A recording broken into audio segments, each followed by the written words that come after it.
Bom, agora são 8h04 em Campos, estamos de volta com o Folha no Ar, primeira edição, ao vivo aqui na Folha FM, já com o Roberto Uchoa, policial federal, falando aí sobre esse lançamento do seu livro, que aliás, né, será em breve. Vamos aguardar aí a data certinha. Arnaldo já perguntou também, a gente está evidentemente que aguardando aí com ansiedade. Tem a colocação desse livro também nas livrarias de Campos, mas já está na internet para aquisição do livro, né? Porque quem gosta de ler mesmo esse e-book, sei lá, eu não consigo, mas para quem gosta de ler mesmo, livro tem que ser no papel, tem que ser livro de verdade, e está à venda também aí em várias plataformas. Depois a gente pode até deixar um link aqui, o Carlos Alberto, para aquisição do livro ali no streaming do Face, por favor. E nós voltamos no oferecimento dos laboratórios Plínio Bacelar, Proteus Serviços de Saúde e Medicina Ocupacional, com a qualidade certificada ISO 9001-2015, e também de Unimed Campos, cuidar de você. Esse é o plano. E tem aqui várias participações aqui, que o Arnaldo já antecipou aí também do próprio reitor da universidade, da UENF, mas tem aí várias pessoas interagindo aqui com a gente nesse feriado. Sejam todos bem-vindos. Muito bom dia a todos. 8h05, Arnaldo, eu deixava uma pergunta, que eu deixei uma pergunta no bloco anterior sobre o livro e a pesquisa que o Uchoa fez, né, evidentemente, para concluir essa obra. Foi um aumento significativo, né, de aquisição de armas em comparação a toda a história do Brasil e esses últimos anos. Quer dizer, teve um acréscimo aí exagerado nesses últimos anos em comparação aos últimos, né? E aí a minha pergunta essas pessoas compram arma por esporte, né, para praticar o tiro lá no clube, aquela coisa, ou, né, compram aí muitas das vezes para estar até infringindo a lei, andando, porque posse de arma é uma coisa, porte de arma é outra, e o Uchoa pode explicar isso para a gente também. Mas a minha pergunta essas pessoas estão preparadas para utilizar essa arma, seja de qualquer maneira que possa ser o pensamento sobre utilizar a arma, desde o desfecho final de uma situação, ou até mesmo a transportar essa arma corretamente? Uchoa. Vamos lá. O que acontece é que você tinha, desde 2003, uma estabilidade nessa questão legislativa sobre armas de fogo. Você não teve muitas mudanças. Você teve alguma inserção de uma categoria que pode usar uma arma de fogo ou de outra categoria. Desde o início do governo Bolsonaro, foram 33 medidas publicadas, mudando tudo com relação a armas de fogo. Quer dizer, só não mudou a lei, né? Mas instrução normativa, decreto, qualquer coisa que viesse para regulamentar ou facilitar o acesso às armas de fogo, o governo federal tentou. Algumas com sucesso, outras não. E isso deixou o mercado um pouco bagunçado, porque você tem situações hoje, por exemplo, quando eu passei a ser chefe do setor de armas, você tinha, durante 3 em 3 anos, a pessoa tinha que fazer um exame psicológico e um novo teste de tiro para fazer a renovação do seu registro. Já no governo Temer, isso muda para 5, depois no governo Bolsonaro muda para 10 anos. Quer dizer, são 10 anos que a gente não vai saber o que aconteceu com a pessoa, se ela teve algum problema, se não teve. Isso é uma medida que foi muito criticada por especialistas e pessoas que atuam junto à questão de armas de fogo e violência. Mas foi muito aplaudida pelos proprietários de armas de fogo, porque são menos custos, né? É uma redução de custos, que não teria mais que fazer 3 anos, passaria a fazer de cada 10, e isso vai. Então, na verdade, para você adquirir uma arma de fogo no Brasil desde 2003, você tem que preencher certos requisitos. E um deles é o teste psicológico, você passar por um teste com um psicólogo credenciado junto à Polícia Federal. Então, nessa parte, para responder a sua pergunta, sim, essas pessoas, em tese, são aptas e têm um laudo do psicólogo dizendo, olha, essa pessoa pode sim adquirir uma arma de fogo. Entendeu? Então elas estão aptas. O problema é que esse imbróglio que foi feito legislativo cria situações, por exemplo, onde, por exemplo, só para te explicar, o porte de armas de fogo. Só para a pessoa entender, a posse é você ter arma de fogo em casa ou no estabelecimento comercial. O porte é você circular com essa arma que você já tem armado pelas ruas, por locais públicos. Isso sempre foi deferido, autorizado pela Polícia Federal, que é quem cuida da autorização de arma para defesa pessoal. Ocorre que no governo federal, recentemente, você muda isso. O que você faz? Você pega aquele atirador que frequenta o clube de tiro e você diz, olha, você que é atirador, você nunca teve o porte. Você tinha que ir para o clube com a arma desmuniciada até o clube, usava a sua arma e voltava para casa com ela desmuniciada. Fala, agora não. Agora você pode, nesse trajeto entre a sua casa e o clube de tiro, andar com a sua arma pronta para uso. Mas não para defesa pessoal, porque isso só a Polícia Federal pode. É para a defesa da arma.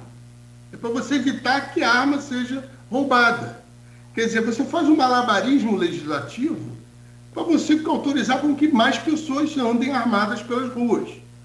E o que isso fez? Isso fez com que o número de pessoas que se tornaram atiradores, caçadores e colecionadores disparasse. A gente teve nos últimos anos um aumento absurdo no número de CACs. E o número de clubes de tiro também. Você teve um crescimento no número de clubes de tiro enorme. Inclusive, isso é uma matéria, recentemente, numa TV, mostrando que, por exemplo, a gente teve, num determinado estado, o registro de 5.000 caçadores de javalis, e você teve a morte de 30 javalis no ano.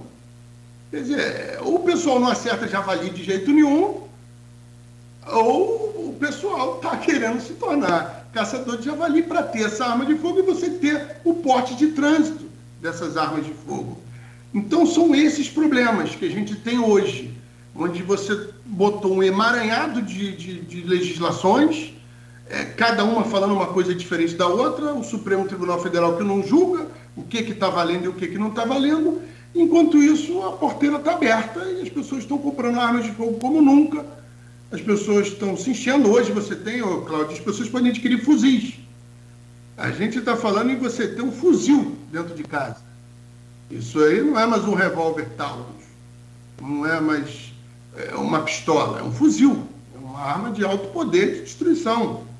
E quem garante que isso também não vai ser usado por organizações criminosas para tentar ter esse tipo de armamento também? A gente já tem essas investigações indo nesse sentido, de você ter fraudes na compra de armamentos de CACs para você ter esse desvio de armas para organizações criminosas.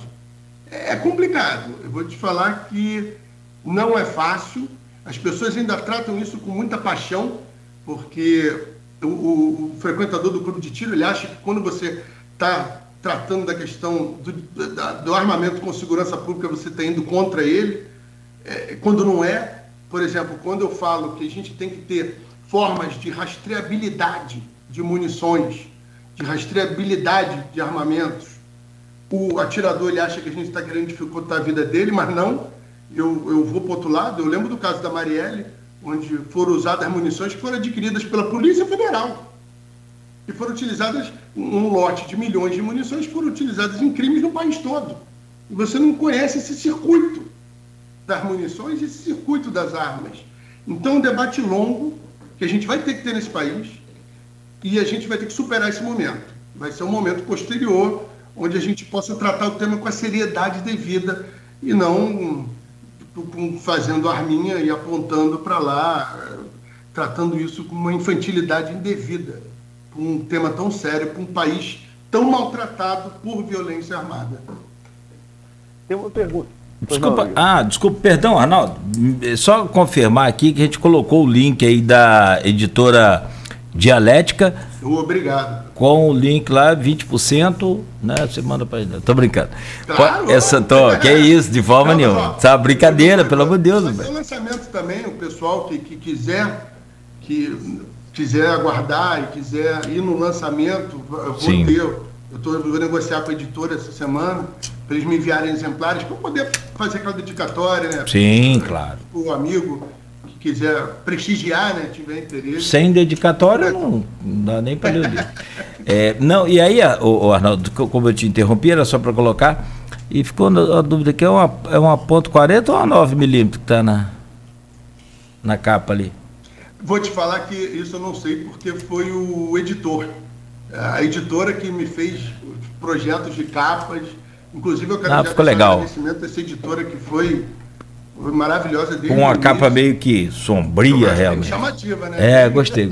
Parabéns. Eu falei, essa capa vai vender. Só a capa já agrada. O falou, como é que você vai agradar todo mundo? A capa já agrada quem gosta de arma.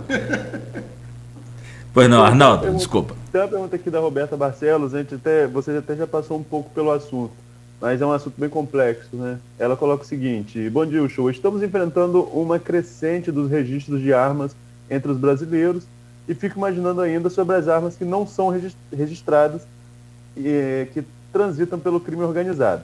Qual a conexão que existe entre os mercados legais e ilegais de armas de fogo e o que pode acontecer com o aumento de circulação? É aquilo que a gente, primeiro, dá um bom dia para a Roberta, obrigado pela pergunta, tem tudo a ver com o que a gente estava falando aqui agora.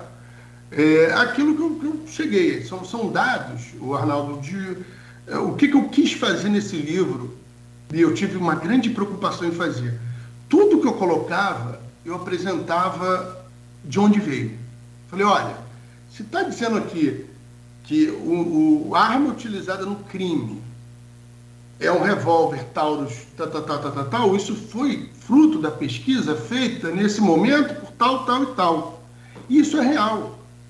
Então, do ano de 2001, quando é feita essa primeira pesquisa no Rio de Janeiro, na Polícia Civil, onde foram cadastradas 800 mil armas apreendidas, e feito um levantamento de 200 mil dessas armas, e onde mostrou que a maior parte dessas armas eram legais, fabricadas no Brasil e utilizadas no crime, você muda a história do discurso sobre armas de fogo no país. Só que desde então, pouco muda com relação à fiscalização dessa indústria armamentista. Cara, porque se a gente tem uma indústria que fabrica as armas, essas armas voltam para o país, ou nem saem do país, e são utilizadas na prática de crime, e a gente não tem o controle disso, a gente não sabe esse histórico dessa arma, isso é preocupante. A gente não tem a mínima noção do que está acontecendo aqui dentro. E não tem essa coisa de falar, mas o fuzil ele vem de fora. Gente, mas a arma de fogo utilizada nos crimes no Brasil, 70% dos crimes são cometidos com revólver calibre 38 de fabricação nacional. É sobre isso que a gente tem que falar. Ou a gente tem um controle sobre a circulação de armas de fogo, ou a gente deixa como era em 1980, onde você não tinha sequer o registro de arma.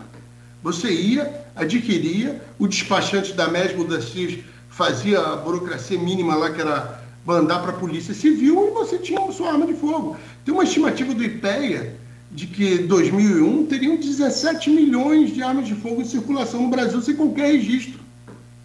E essas armas de fogo do passado é que assombram o nosso presente. O que mais chega de ocorrência, eu quando era chefe do setor da Polícia Federal, eram armas apreendidas pela Polícia Civil, ou pela Polícia Militar, ou pelo próprio Judiciário, querendo entender de onde veio aquela arma, e eu informar para ela, essa arma não existe. E estava lá, Taurus, made in Brasil. Como é que uma arma fabricada no Brasil, colocada em circulação, com autorização nossa, a gente não sabe que ela existe? É sobre isso que a gente tem que falar. Não é falar que ninguém mais vai ter armas, não. A gente precisa ter o controle sobre as armas que estão em circulação no país. A gente tem que ter esse conhecimento. O circuito das armas de fogo, da sua fabricação até a sua destruição. Passou pela mão de quem, foi para quem, foi vendida para quem, foi apreendida onde, foi furtada aonde, para você ter. E isso principalmente com munições, que é um outro problema seríssimo que a gente tem nesse país, que são os lotes gigantescos de munições vendidos, passados adiante. Isso a gente não sabe onde vai parar muitas vezes, como comprovou a investigação do caso da Marielle. E aquele número, Arnaldo, que eu levantei, que eu mesmo fiquei assustado. 360 mil armas vendidas em 12 anos para pessoas físicas e 120 mil armas roubadas ou furtadas de pessoas físicas e jurídicas. Quer dizer, eram armas legais que foram furtadas e roubadas e passaram a ser usadas para o crime. Agora, mudando um pouquinho assim o assunto, falando também de segurança, além da questão de arma, mas ainda pegando o gancho, tem uma discussão aqui em Campos já há algum tempo, sobre a questão da Guarda Municipal Armada. Eu estava assistindo a RJ, acho que na semana passada, acho que Araruama também está passando por essa transição para que a Guarda Municipal seja armada. Qual a sua opinião enquanto especialista em segurança pública nesse processo de armamento da Guarda e aqui em Campos com um diferencial? O Vladimir falou aqui no programa que essa Guarda Municipal Armada iria atuar apenas no centro. Nas outras localidades não teria guarda armada. Você acha uma estratégia viável de ser aplicada à Guarda Municipal de Campos? Eu sou a favor da municipalização da segurança pública. Vamos lá. Primeiro, eu sou a favor de que os municípios tenham um papel maior na segurança pública. Porque ninguém melhor do que a administração municipal para saber as especificidades, as dificuldades e como você fazer o atendimento dessa população. Só para o pessoal ter uma noção desse problema, vamos imaginar o nosso 8º Batalhão, que pega aqui 4 municípios.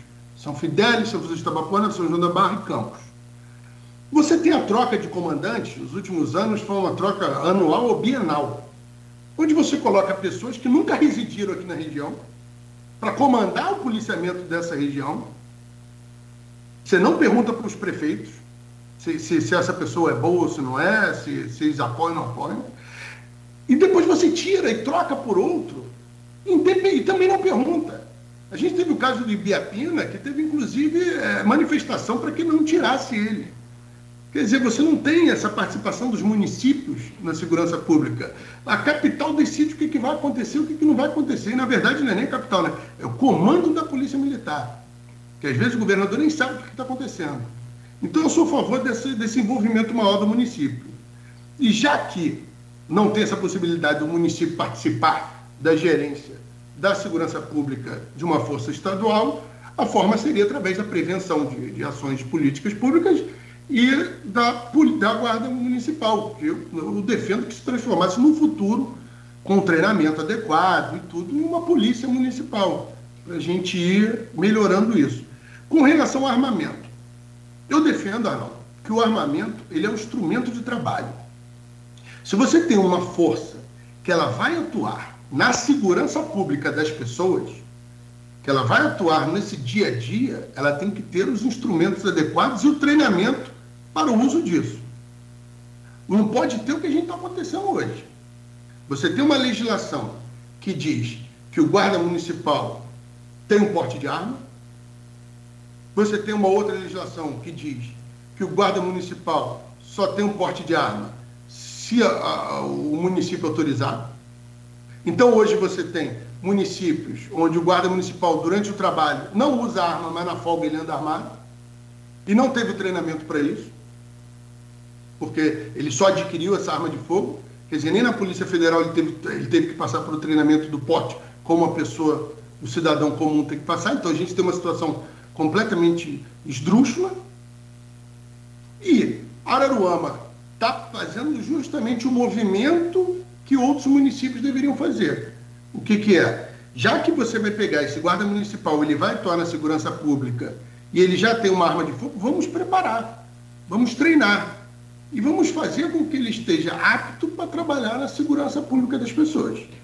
Entendeu? Então, eu sou a favor de uma guarda municipal instrumentalizada, com armas de fogo, armas não letais, contanto que esteja atuando na segurança pública. E eu acho que esse trabalho ele tem que ser complementar. Aí eu falo que o prefeito também não pode chegar e dizer mas a Guarda Municipal só vai atuar armada nesse local. Não, você tem que combinar com as outras forças de segurança pública para você ter uma atuação de forma complementar. Sim, eu sou a favor que o Guarda Municipal ele não tem um treinamento, experiência adequada, por exemplo, para ficar entrando em comunidade e trocar tiro. mas ele pode ter o treinamento adequado para ele fazer a segurança na zona comercial, nas zonas entrada e saída de escola, nesse momento, mas sempre em atuação complementar às outras forças de segurança. Mas eu acho que é um caminho sem volta, porque a gente já tem cerca de, se eu não me engano o número agora, eu sou péssimo para números, acho que são 100 e tantos municípios em São Paulo que você já tem as guardas municipais atuando nesse policiamento ostensivo como forma de atuação na segurança pública. Você teve uma queda grande nos índices de criminalidade. Em alguns municípios, por exemplo, Campinas, 50% das ocorrências policiais já são feitas, levadas aos distritos policiais por guardas municipais. Então, eu acho que é um caminho sem volta, mas que a gente tem que ter muito cuidado e muito preparo para não criar novos problemas ao invés de trazer soluções. Agora, a gente pensando assim, de maneira mais ampla, você já fez uma certa crítica falando que, na sua opinião, a segurança tem que ser municipalizada. A questão de segurança pública ser municipalizada. Do modelo que a gente tem atual de segurança, do que compete ao governo federal, ao governo estadual e ao governo municipal, qual é a sua análise das políticas desses três entes federativos? Qual a sua análise das políticas públicas adotadas atualmente para a segurança pública?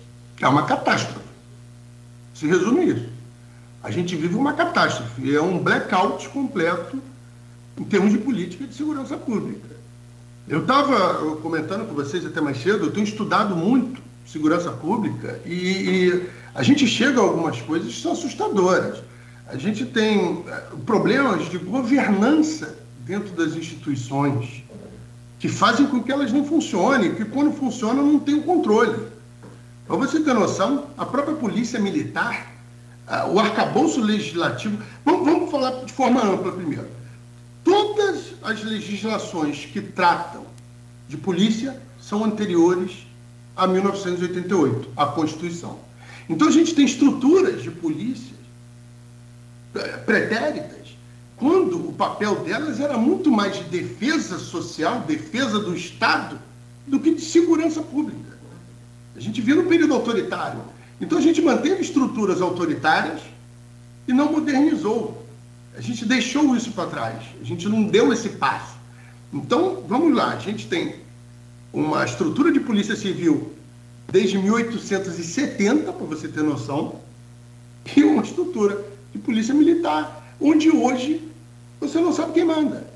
Porque tem na mesma Constituição um artigo dizendo que ela vai ser estruturada conforme determinação do governador, ao mesmo tempo ela é força auxiliar do Exército, e o comandante-geral do Exército poderia, inclusive, vetar a nomeação de comandantes das polícias militares.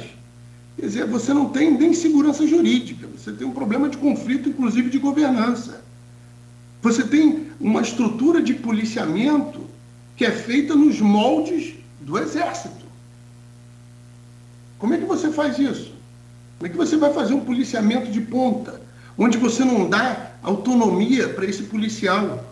Como é que funciona no resto do mundo, Arnaldo? Só para entender. Como é que funciona? O policial, ele é um microgestor de segurança. Ele está no local, ele tem determinadas ferramentas e autoridade para fazer com que os problemas sejam solucionados. Aqui no Brasil, o policial, ele não tem autonomia nenhuma. Ele não pode fazer nada. Você tem várias pessoas, quando são atendidas por um policial militar, que ele diz, não posso fazer nada, tenho que levar para a delegacia. E você vai burocratizando, fazendo mais papel e registro de ocorrência, e o que é a finalidade das polícias você não consegue suprir, que é atender e resolver os problemas. Por isso que eu defendo a municipalização de segurança pública como uma quebra de paradigma, como um novo modelo, para a gente pegar e voltar a fazer o policiamento com a finalidade que ele existe, que é de atender a população. A população tem que voltar a olhar para aquele agente de segurança pública e falar, eu confio nele, ele está ali para me ajudar, ele está ali para solucionar o meu problema. E isso a gente só vai conseguir fazendo não uma reforma, mas uma refundação, Arnaldo, refundação. Tem que mudar tudo. Mudar desde o artigo 144 da Constituição até a legislação orgânica da Polícia Civil, os estatutos da Polícia Militar e o estatuto da Guarda Municipal. A gente tem que falar em carreira, a gente tem que falar em ciclo completo, a gente tem que começar a voltar a pensar em segurança pública, no que ela diz, segurança pública, voltada para o cidadão, não para a defesa do Estado ou dos interesses políticos de quem está no comando da ocasião. Tem um... Desculpa, Arnaldo. Não segue você aí, por favor. No caso aqui do Rio de Janeiro, né, acho que a gente até conversou quanto a isso. Nós tínhamos uma Secretaria de Segurança Pública, né, que era... Depois dessa divisão, e as secretarias são independentes de Polícia Militar e Polícia Civil. Você acha que foi um caminho acertado do governo do Estado ou deveríamos trabalhar a segurança pública de maneira integrada? É inconcebível você ter essa divisão. A criação da Secretaria de Segurança Pública foi um avanço. Porque só para as pessoas entenderem, até vocês que entenderem um pouco mais, o Brasil é um dos únicos países do mundo onde você tem um ciclo dividido de polícia. Como funciona nos outros países? A mesma polícia que vai fazer o atendimento na rua, que vai estar ali no dia a dia, é a mesma polícia que vai fazer a investigação do crime, ou vai fazer a colheita de provas para o envio para o Ministério Público, como a gente vê nos filmes, que o Ministério Público vai fazer a denúncia e tudo, e vai ter o processo penal. É uma polícia. Você pode ter até várias polícias com áreas distintas, entendeu? Você pode ter a Polícia Federal, a Polícia Estadual, a Polícia Rodoviária, a Polícia tudo, mas todas elas com a capacidade de fazer também a investigação do crime. No Brasil, desde o início, criou-se uma coisa louca, que é uma polícia que só faz o policiamento ostensivo, só faz a rua, e uma outra polícia que só investiga. Então, como é que funciona isso? Essa polícia aqui, militarizada, numa estrutura igual à do Exército, copiado o modelo do Exército, toma conhecimento do crime e leva para essa aqui. Essa aqui vai começar uma investigação por ouvir dizer. Já começa com base em relato de outra, que não vai mais participar da investigação. Qual o prejuízo disso? Você não tem nem o local do crime. Aquela coisa do policial que vai investigar, ir ao local do crime, pegar a testemunha, conversar, tentar levantar dados, não sei o que, isso já não existe. Isso é a fábula. Quando eu vejo isso no filme e lembro do nosso trabalho do dia a dia, eu falo, cara, é tão longe da realidade que é absurdo. Aí você pega, você já tem esse problema no dia a dia. Aí você pega os comandos dessas duas instituições que já não dialogam, que estavam pelo menos sob o mesmo guarda-chuva da Secretaria de Segurança, você bota cada uma com a Secretaria para falar por si, pronto. Aí é que não vai funcionar nada mesmo. Uma jogada de marketing muito mal feita, querer dar um status, aquela coisa do governo Witzel, né? Quis falar que ia fazer pela segurança pública com discursos fortes, mas na verdade o que ele trouxe foi uma enorme bagunça para a área da segurança pública. Muito discurso e a única coisa que ele contribuiu foi com imagens que vão ficar aí para o histórico e servir de vergonha para a gente no futuro. Mas é péssimo, péssimo. Eu digo para vocês, o nosso sistema de segurança pública é uma catástrofe. Por isso que a gente sofre tanto com isso. Eu ia colocar uma questão aqui, mas a pergunta do Arnaldo, como sempre, muito inteligente e pertinente. Houve um caso aqui também, essa questão de policial não poder fazer nada. Olha aí o combate ao Torbal, né? Recentemente houve uma série de ações da polícia e tá, beleza, acabou. Agora está voltando de novo, porque eu soube que a operação em si ela é burocrática demais para o policial. Ele acabou aquela operação, ele vai para a delegacia, ele tem que registrar aquilo, depois aquilo vira processo, ele tem que responder aquilo, ele vai... É uma loucura, né? E a gente vive nisso que você falou aí, de fato, né, ultrapassado. A minha pergunta, ela é também pertinente a outro assunto que foi abordado aí por vocês, e sobre... Aí puxa por um lado... que é a aquisição de equipamentos para a nossa polícia. Até bem pouco tempo, a nossa polícia vivia andando nos carros aí que, pelo amor de Deus, dependia de favores de mecânicos, amigos. O filme, o Tropa de Elite, mostra isso claramente lá e não é nenhuma mentira. Todo mundo sabe disso. Tem viaturas aí em alguns pontos mais afastados que são mantidos pelas comunidades ali. Agora não, acho que equipou melhor, os carros estão mais novos, enfim. A minha pergunta também parte dessa preparação, né, de equipamentos para a Polícia Militar, Polícia Federal, tanto faz. Até recentemente nós tivemos um caso em Campos de um colete, né, um colete desse à prova de balas que estava com a data de validade vencida, que foi bastante polêmico. E aí entra uma outra coisa, o Shoa. A Lava Jato acabou proporcionando, entre outras coisas aí, desses dinheiros que foram apurados, né, como fraudes, como roubados realmente, uma parte voltou para o Estado em forma de material, como carros que eram utilizados aí pelos barões aí que roubavam o nosso dinheiro. Que roubam ainda, mas que agora a gente está fingindo que não rouba. E esses carros, então, alguns deles já estão sendo utilizados, inclusive, pela Polícia Rodoviária Federal. Tem casos aí de carros importados, potentes e tal, essa coisa toda.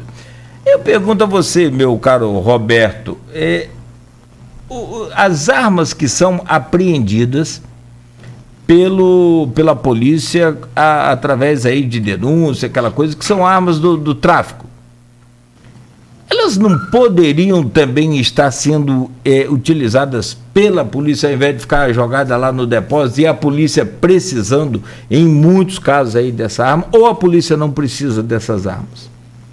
Ela já pode, há previsão legal para o uso de armas que sejam do interesse da polícia. Você tem essa previsão legal. Com relação a esses carros, inclusive eu fiz um comentário irônico com um amigo meu, se eu não me engano foi a PRF ou a PF agora, eu não lembro. Pegou uma Lamborghini, um carro desses aí. Eu falei, o que adianta pegar um carro desse se a gente não vai ter dinheiro para fazer manutenção? Não vai poder andar com o carro. Vai botar ele para tirar foto, para o pessoal lá tirar foto, para levar eventos e tudo, porque o dia a dia de trabalho de polícia é destruição de automóveis, porque vai em cada buraco, passa em cada lugar, arranque. Acho que ele nem anda, né? Porque tem uns quebra-molas aí que ele nem passa. O uso, ele destrói o carro com o tempo. É um uso pesado do veículo. Agora, com relação a equipamentos, eu fui ex-policial civil no Rio de Janeiro, né? Então, eu tinha, na época, eu trabalhei em Magé. Eu lembro que uma vez eu tive que ir a Teresópolis num Voyage e eu fui rezando e voltei rezando. Voltei com a mão segurando o freio de mão, descendo aquela serra ali, porque eu não sabia se ia chegar, não. Eu lembro que veio um caminhão atrás de mim forçando passagem e eu falei, se eu sobreviver esse caminhão, eu vou pegar ele lá embaixo. Porque era assustador. E em outra delegacia já, a gente tinha uma Blazer com a porta torta e chovia dentro da Blazer. Quem sentava no carona ficava banhado se chovesse. E não consertavam. Era um negócio assustador. A falta de estrutura, a forma com que é feito o preparo disso tudo. Cláudio, aos poucos eu tenho percebido que o problema do nosso país, ele não é só com as instituições, ele é com o povo. Porque se você tem um negócio que vai servir para o atendimento da população que mais precisa, ele é abandonado. É impressionante. Seja a polícia, seja o hospital público ou posto de saúde, seja a escola pública, tudo que é para servir a população é jogado às traças. Agora, o que é para servir aquele topo, os nossos fóruns, que parecem palácios. Você tem prédios públicos em Brasília que custam milhões para serem construídos, para aquela demonstração de poder, para isso tem, né? Agora, para atender a população lá na ponta, é isso aí, é banco furado. Você vai num Detran, num posto do Detran, é deprimente. Eu fui recentemente, é deprimente, é tudo abandonado, é tudo cai nos pedaços. Quer dizer, a gente tem um problema do Estado em que a gente sustenta um Estado que não quer nos atender. A verdade é essa. E a polícia é apenas mais isso. Porque a polícia, no final das contas, infelizmente, ela acaba atuando justamente para suprir todas as deficiências de política pública que tem nesse país. Porque o policial ele é chamado para resolver briga de casal, para resolver som alto, para socorrer pessoa que está tendo filho e não tem como chegar no hospital, faz parto, faz tudo. E ao mesmo tempo, essa instituição que atua no dia a dia é jogada às traças. A gente teve um investimento durante a intervenção, se eu não me engano, de R$1 bilhão. Você teve você teve aquisição de carros, é muito importante, teve aquisição de coletes, teve aquisição de armamentos. Agora eu queria fazer uma pergunta. Teve contratação de psicólogos para atender a essa tropa que sofre com altíssimos índices de suicídio ou de afastamento por problemas mentais? Você teve um olhar para esse policial que tem que trabalhar na sua folga, 2, 3, 4 bicos, para poder ter um salário digno e não ter que morar dentro de uma comunidade controlada por traficantes? Quer dizer, é isso que a gente não tem. É esse olhar para o profissional também de segurança pública. A gente tem que parar com essa coisa de achar que o profissional de segurança pública é um guerreiro que está ali para trocar tiro e participar de uma guerra que sequer deveria existir. Porque a gente está falando de segurança pública. Segurança pública não é guerra. Segurança pública não tem inimigo. O policial não tem inimigo. O policial não está ali para matar o criminoso. Ele está ali para prender o criminoso, para que ele seja punido, para que ele pare de cometer crimes. Ele não é um inimigo.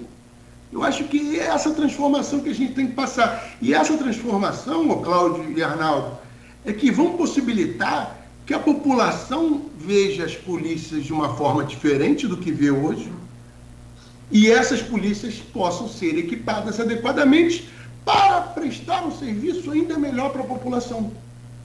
Porque é isso que a gente tem que resgatar. É o policiamento comunitário, aquele antigo Cosme e Damião. É você olhar para o policial e você, um pai ou uma mãe, não falar para o policial, para a criancinha, se você fizer alguma coisa, ele vai te prender. Não, é falar assim, se precisar de alguma coisa, você pode ir naquele moço ali que ele vai te ajudar. É essa mudança que a gente tem que fazer. Só que isso é um trabalho longo prazo e a gente tem que primeiro eliminar não, né? Não gosto de usar essa palavra, mas primeiro tirar da vida política esse pessoal que fala que tem que dar tiro na cabecinha dos outros. Começa por aí. Bom, são 8h41, vou pedir licença a você, meu caro Roberto, e ao Arnaldo também, e a você que nos acompanha. Rapidamente tem um intervalo para a gente voltar.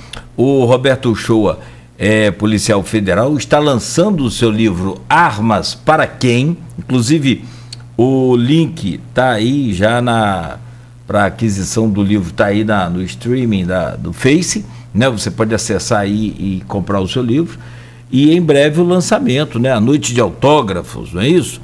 Com várias perguntas aqui, inclusive, do Edmundo Siqueira, do Wellington Abreu, né? Enfim, tem do nosso Maurício também, enfim, depois a gente vai utilizando naturalmente essas perguntas também aqui com você, Roberto. São 8h42 em Campos, no oferecimento dos laboratórios Plínio Bacelar, Proteus Serviços de Saúde e Medicina Ocupacional e Unimed Campos, cuidar de você. Esse é o plano. Voltamos já já. Quando se pensa